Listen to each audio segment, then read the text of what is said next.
Muito bem, gente. História do Mundo para Crianças, capítulo 12. O Rei dos Judeus. Né? Aqui está o livro, tá? Do Monteiro Lobato.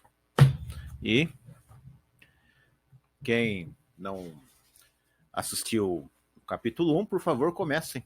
Tá? Nós já estamos no capítulo 12. O Rei dos Judeus. Enquanto o pobre Homero cantava os seus versos pelas ruas das cidades gregas, o segundo rei dos judeus compunha em Canaã admiráveis salmos, isto é, cânticos sagrados.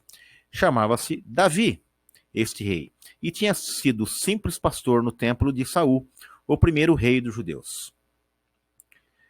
E como foi que ficou rei, vovó? Perguntou o Narizinho. Subir de pastor a rei não me parece fácil. Numa batalha que os judeus travaram com um povo vizinho, Davi matou com uma pedrada na cabeça um gigante chamado Golias. Pedrada de funda. Se alguém não souber o que é funda, informe-se com o Pedrinho, que é o entendido em armas nesta casa. Eu sei, gritou logo o menino. Funda é, por exemplo, um lenço que eu dobro em diagonal, só deixando duas pontas. Seguro as duas pontas juntas e ponho uma pedra no balanço. Depois giro tudo no ar e de repente largo uma das pontas. A pedra sai ventando. E se pegar a testa de algum gigante, já se sabe. Vira o rei. Isso mesmo, confirmou Dona Benta. O jovem Davi matou o gigante Golias. E como era natural, ficou célebre e invejado.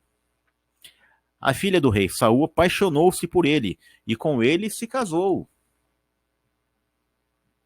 Desse modo, pela morte de Saul, o antigo pastorzinho acabou virando rei. O mais interessante é que foi o maior rei que os judeus tiveram e um dos mais célebres mencionados na história. Parece conto de fadas, comentou a menina. Até o reinado de Saul, a vida dos judeus havia sido das mais simples. Basta dizer que não tinham uma capital e que o rei morava em tenda de campanha. Davi resolveu mudar de sistema e dar uma capital ao seu povo. Ora, uma capital, uma cidade importante, só pode ser conseguida de dois modos: ou por construção, ou por apropriação de uma já existente. Foi o que fez Davi. Conquistou uma cidade próxima chamada Jerusalém e fez dela a capital do seu povo. Nas horas de folga, ele compunha versos religiosos ou salmos, tão bem feitos e cheios de sentimento que chegaram até nós. Compunha-os ou colecionava tais salmos, o que parece mais certo. Apesar de escrito há quase 3.000 anos, os salmos de Davi ainda hoje são cantados por milhões de pessoas em milhares de igrejas de muitos países. Davi teve um filho, Salomão, que depois de sua morte ocupou o trono.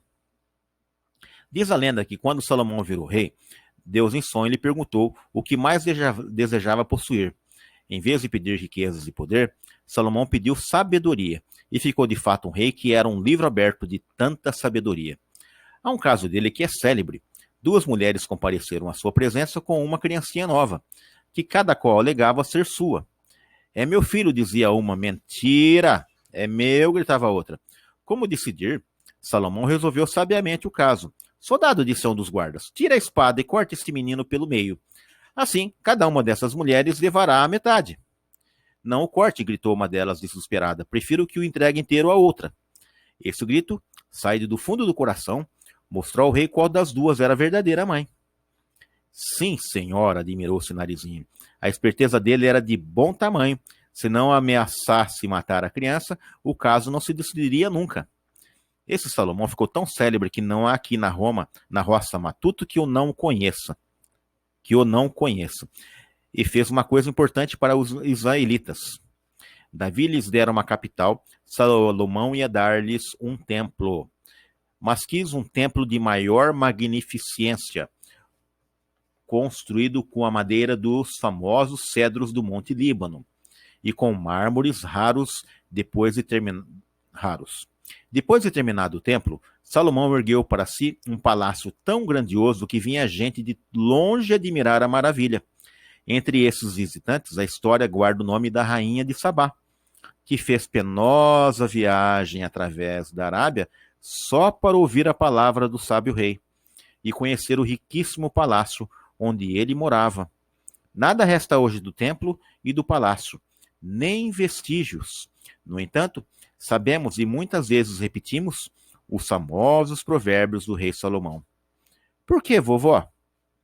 Porque encerram grandes verdades, que eram verdades naquele tempo e continuam verdades hoje. O que é verdade vive sempre. E assim eu termino esse maravilhoso capítulo do livro com esse maravilhoso final que Monteiro Lobato deixou. E vou até repetir, porque ele é bom para os nossos tempos atuais, né, das fake news, das mentiras que são verdades, ou das verdades que são mentiras, né? Olha aqui o que ele fala sobre a verdade. Que eram verdades naquele tempo e continuam verdades hoje. O que é verdade vive sempre. Muito bom. Vocês gostaram? Tá? Deem joinha, me ajuda muito no canal. Não custa nada você dar joinha, por favor. Se inscreva no canal, divulgue o vídeo e até a próxima.